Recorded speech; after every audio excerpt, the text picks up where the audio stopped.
Hello and welcome. We're so glad that you could join us this morning. We are live and we are continuing with session number 35 of our online Bible study on the Gospel of Luke. Today we are in Luke chapter 10. Luke chapter 10, if you want to follow along in your Bibles, will be in Luke chapter 10. I hope that you join us each and every week with Bibles in hand and a pen and a pad of paper that's close by, and you can jot down notes and items of interest that you may want to look up in your own time. Luke chapter 10. Before we get into our lesson, though, I want to make a programming announcement. My wife and I are going to be on vacation for the next few weeks, and today's lesson is live, but the next three lessons, November 3rd, November 10th, and November 17th, those will be pre-recorded. They will not be live. Now, what that means is that if you will tune in at the regular time of 10:30 a.m. on Wednesday mornings for the next 3 weeks, you will have a lesson, but it'll be pre-recorded and not live. We plan to be live again on Wednesday morning, November the 24th, and I hope that you can catch all of the lessons. So the next 3 Wednesdays will be pre-recorded. They will be posted at 10:30 a.m. on Wednesdays, just as the normal schedule. And then on Wednesday, November the 24th, we'll be back live, Lord willing. All right, let's dig into our lesson out of Luke chapter 10.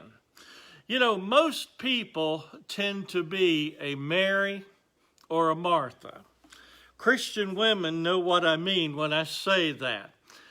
Generally speaking, Marys tend to be quieter and more contemplative, and Marthas are highly driven and organized and outspoken.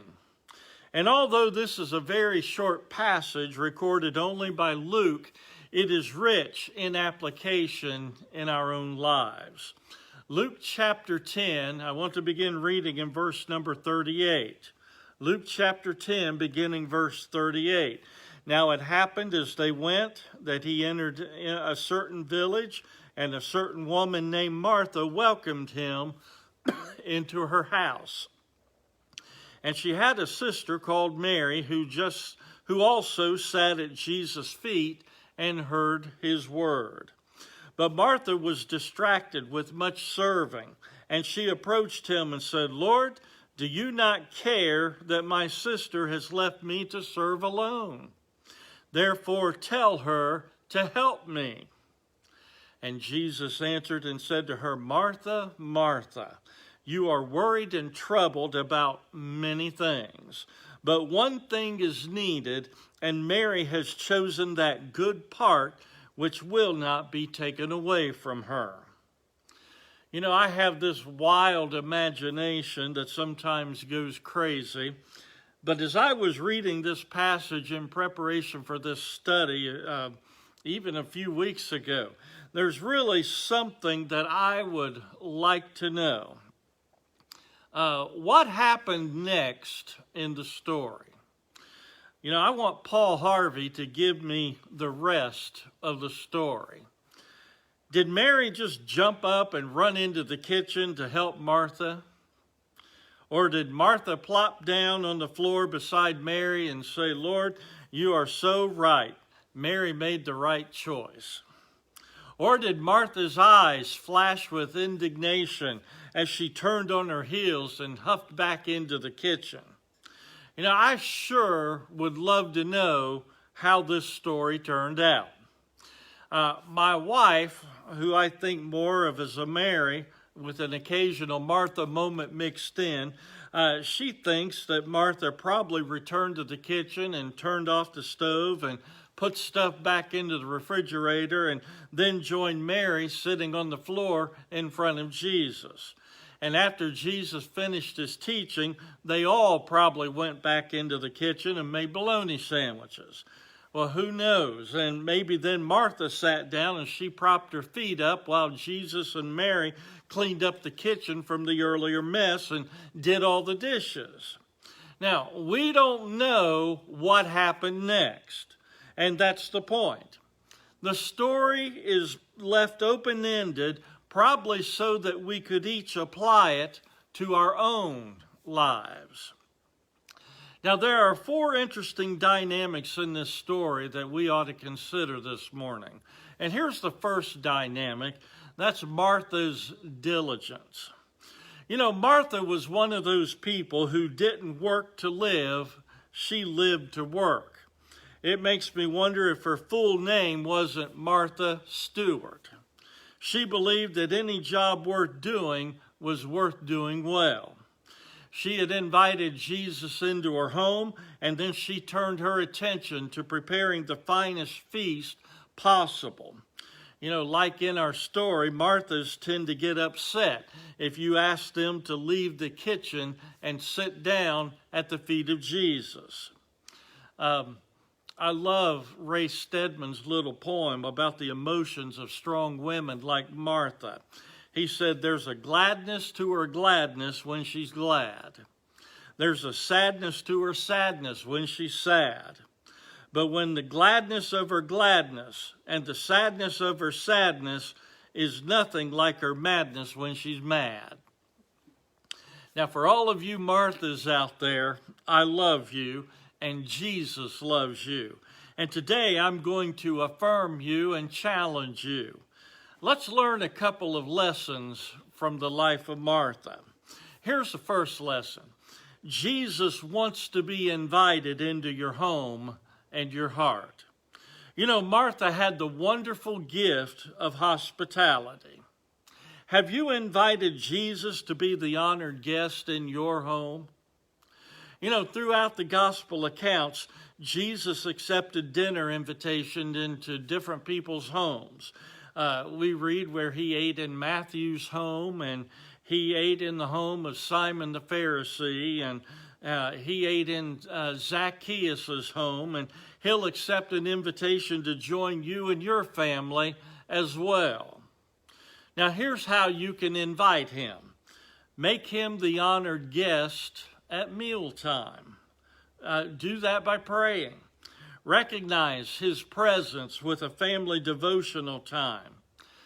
Place Christian art on your walls. Listen to Christian music. Consider him to be the unseen listener to every conversation. You know, we need to remember that he is watching over your shoulder when you're on the internet or you're flipping the channels on your television. If your religion starts when you drive into the parking lot of the church and it ends when you drive off the parking lot and it never enters your home or your family, well, that's exactly what it is. It's a religion only. Jesus also wants to live in your heart. He wants to make your heart his home, his dwelling place. Now, second lesson we learn out of the life of Martha, it's great to serve Jesus in the kitchen. You know, Martha showed her love for the Lord by working in the kitchen to prepare the meal. That's where she felt the most at home. Can't you just see her slaving away in the kitchen? She's preparing the flour to make the bread, and she's putting more wood on the fire, and she's cooking the meat, and she's mixing the salad. The activity is almost a blur, but she's happy to be up to her elbows in flour. And the reason that she was slaving away in the kitchen was the exact same reason that Mary was sitting at the feet of Jesus. It was because she loved Jesus. So let me ask you, are you a Martha? You know, Martha represents the people who feel most comfortable expressing their love to Jesus by doing acts of service. You are probably a Martha if you are always looking around for something to do for Jesus.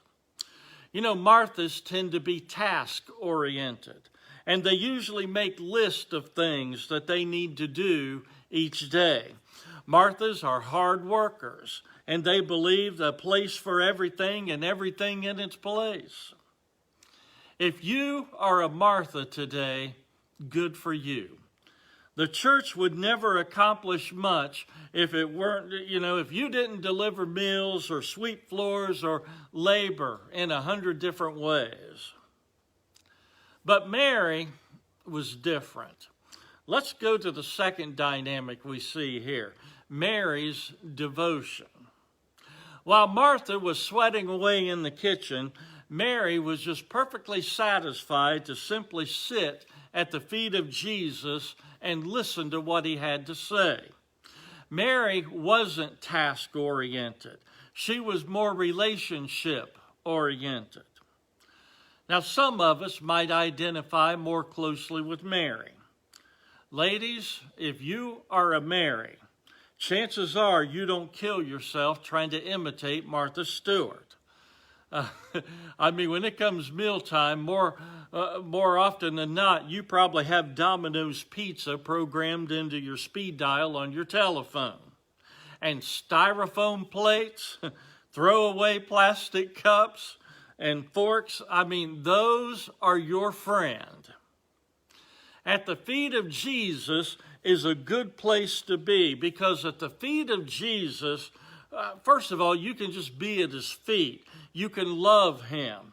That's really what worship is. Kneeling at someone's feet was a sign of subservience and honor, like a formal bow or curtsy in front of royalty. And you must humble yourself before the Lord in order to truly worship him. Now, her position before Jesus was her way of saying that she adored him, that she honored him. In a sense, we are all at the feet of Jesus this morning. That's what worship is. Have you expressed your love to him by just basking in his presence and allowing your heart to overflow with praise? If you are a Mary, you love to come before the Lord and sing songs of praise to him. A second thing we see about Mary, at his feet, you can listen to him. And that's discipleship. The term at the feet was used to mean a disciple. Paul later said that he was trained at the feet of Gamaliel. Now, whether you sit down alone and open your Bible and ask God to speak to you, you are sitting at his feet. You have paused to say, Jesus, I'm listening. Please speak to me. Now, some people think that, what we are doing is a waste of time. Well, look at you. You're not doing anything. You're just sitting there. And if you're a Mary, that's just perfectly fine with you. You love this. You're sitting there and you're concentrating on Jesus and you're just soaking him all in, and that you're satisfied with that. And when this church service ends, you're disappointed. You don't want preacher to stop preaching. If service went on for 30 extra minutes, you would be so happy because you would think that it was a glorious experience of sitting at the feet of Jesus, and you would be energized and refreshed. Now, for Marthas, worship is something that they have to do between acts of service. Marthas, they enjoy service, but they don't want to make it too long because they've got to get out and go to work again. Places to go, people to see, things to do. Marthas might even get a little bit impatient with worship services because they're thinking about how they ought to be doing something rather than simply sitting there. Be honest. How many of us sat in church this past Sunday morning? We were making mental lists of everything that we needed to get done this week. If that was you, chances are you are a Martha. Now, because Mary and Martha are so different, it led for a third dynamic. And the third dynamic is that Mary and Martha's dispute. Now, this is the way that I sort of imagine things went down. When Jesus first arrived at their home, both Mary and Martha properly welcomed Jesus. But soon, Martha entered the kitchen to start to prepare the meal. And she probably expected Mary to join her.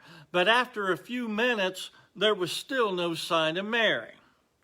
And I can just imagine in my mind, Martha's in the kitchen and she starts intentionally banging the pots and the pans together just to kind of get Mary's attention, to remind her what she should be doing. And I can even see Martha coming to the door behind Jesus' back, and she's trying to make faces and motion to Mary to quit lollygagging and come on in the kitchen and, do it right now. But Mary just smiles and she looks up at Jesus, and finally Martha has had enough. And she reaches the boiling point, and her temper just explodes. And she rushes into the room to complain about this great injustice. She doesn't even address Mary. She goes straight to Jesus. She says, "Don't you care?" Now, let me just call a time out for a second. I suppose God has heard that prayer a million times. God, don't you even care? Now, let me translate what that really means. It's not a real question.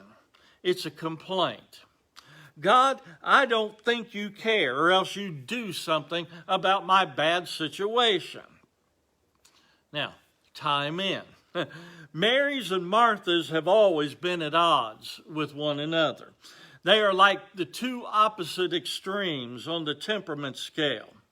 Mary was quiet, Martha was loud. Mary was a worshiper, Martha was a worker.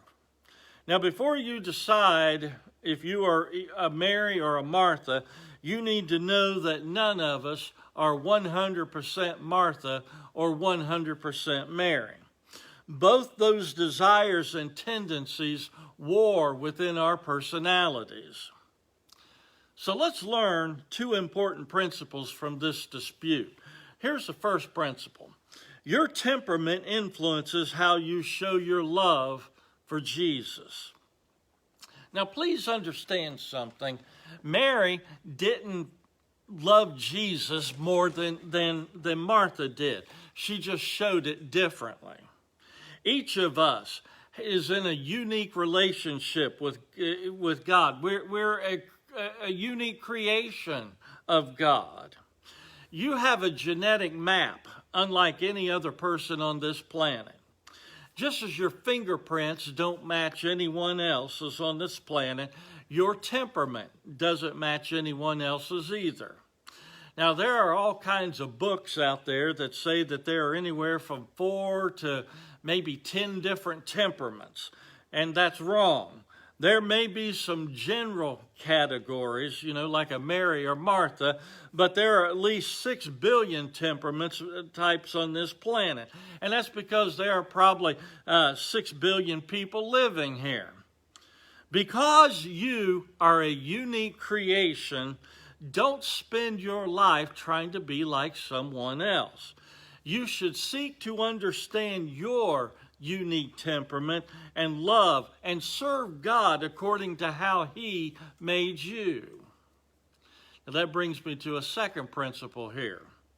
Don't criticize another believer because they don't show their love for Christ the same way that you do. Martha's mistake was not working in the kitchen. Her mistake was rushing out and demanding that Mary show her love for Jesus the same way. Now, there's a lesson here for us. Not everyone is going to serve the Lord or worship the Lord the same way that I do. Now, if you are worshiping or serving the Lord, don't complain because someone else is doing it differently than you do. Who made you the standard?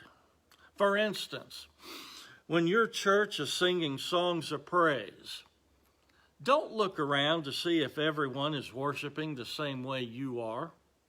Instead, try to focus and concentrate on Jesus, just sitting at the feet of Jesus and just loving him.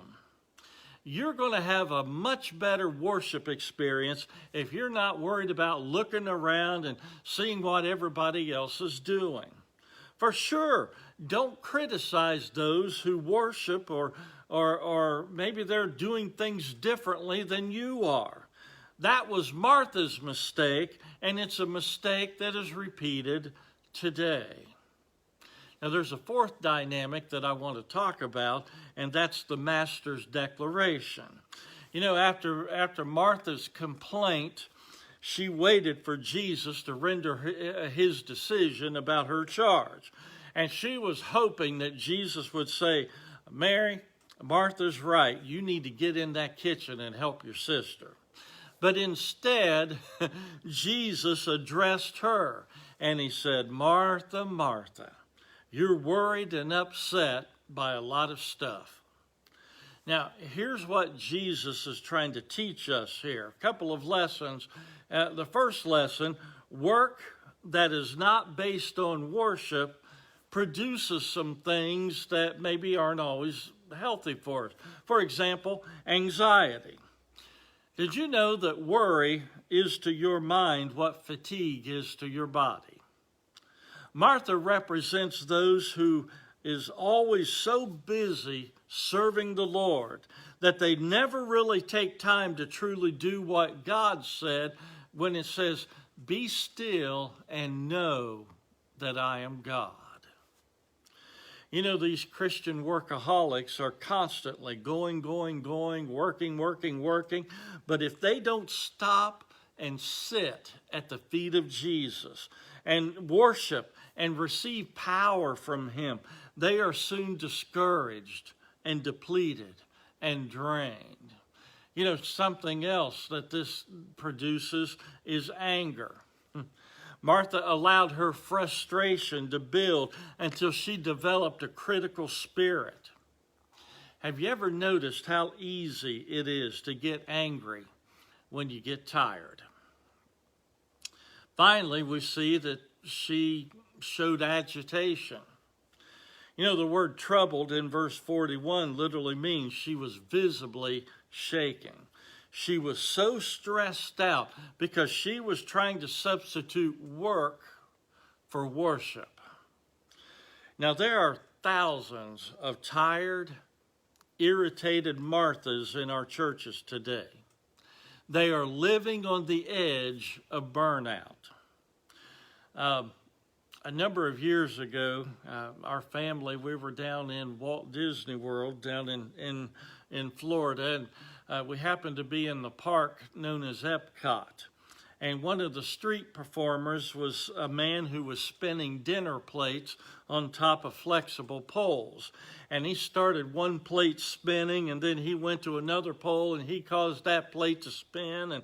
And he repeated this, and he had like 10 plates that were all spinning at the same time. And he had to dash from one pole to the next, try to keep those plates spinning. And you know, when one plate would begin to wobble, he would rush and he would kind of get that plate spinning again just in time. And the whole act he spent running from one plate to the next, trying to keep all those plates spinning at the same time. And I thought about that. Does that sound like your life? You know, Jesus told Martha that she was worried and agitated about many things. Is your life so complicated and busy that you spend all your time running from task to task? If you do, don't be surprised if you're living with a high level of stress and anxiety. See, that was the word that Jesus had for Martha.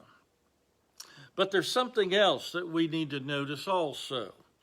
There's another lesson that we need to learn. Worship that doesn't produce work is shallow. You know, the opposite danger is found in spending all your time at the feet of Jesus and never getting up and actually doing anything for the Lord. That is shallow, superficial worship. You know, some people, they just want to attend a worship service that'll just make them feel good. And they're only interested in having their emotions stirred. Remember, your emotions are the most shallow part of your personality. Some people go to church to have some kind of spiritual spasm to make the hair on the backs of their necks stand up. And if that happens, then they say, woo, didn't we have a good church service? And they're waiting for next Sunday.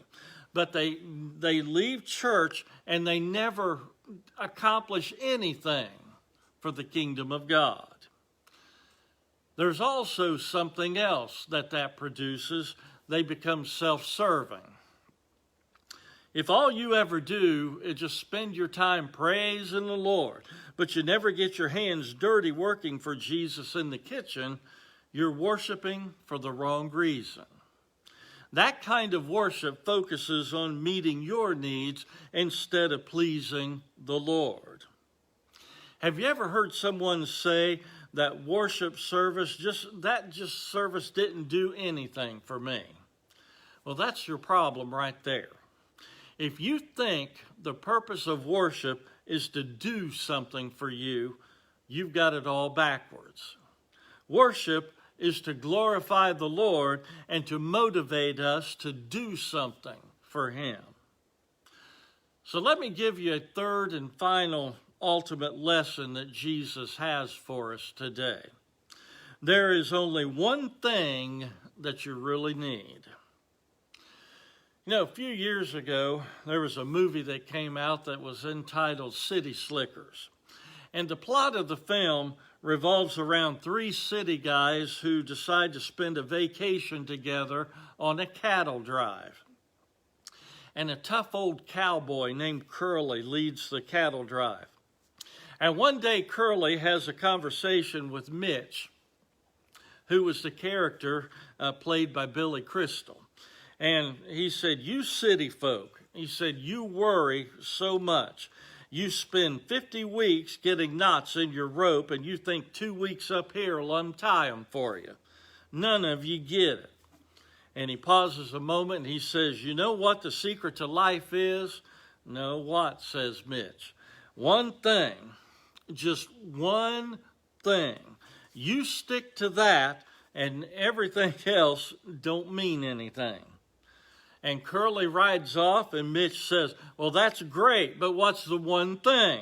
And Curly turns and says, that's what you've got to figure out. And Curly is right. That's exactly what Jesus was telling Martha. It's exactly what he's trying to tell you and I today. The only one thing in life matters. And if you can find that one thing and focus on it, nothing else really matters. What is that one thing? Well, according to Jesus, the one thing is to seek an intimate relationship with Jesus, producing a heart of worship that produces hard work. Knowing Jesus intimately is the one thing. When it becomes your main goal in life, you will be busy serving the Lord. Look again at the last words that we read in Luke chapter 10. Jesus said that this one thing is something that you must choose. It's not going to be forced on you, and Jesus says it will not be taken from her. Think about all the valuable things in your life.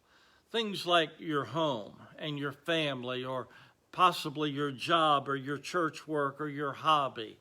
All those things are only temporary, and they will be taken away from you one day. But the only permanent thing in this life is a personal relationship with Jesus. No matter how old you become, you'll have your relationship with Christ. A relationship with Jesus is the only thing that you have in this life that death cannot take away. Do you have that one thing this morning? Did Mary and Martha learn their lessons? I sort of believe they did.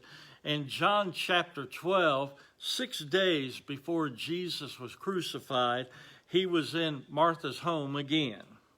Her brother Lazarus, who had just been raised from the dead, he was present as well. Martha, again, you know what she was doing? She was preparing and serving the meal. Where was Mary? At the feet of Jesus again. Now, did Martha complain this time? We don't read it. She was happy to be doing what she was doing, and she was happy for Mary to be doing her thing. Now, did Mary just sit and listen? No, she worked.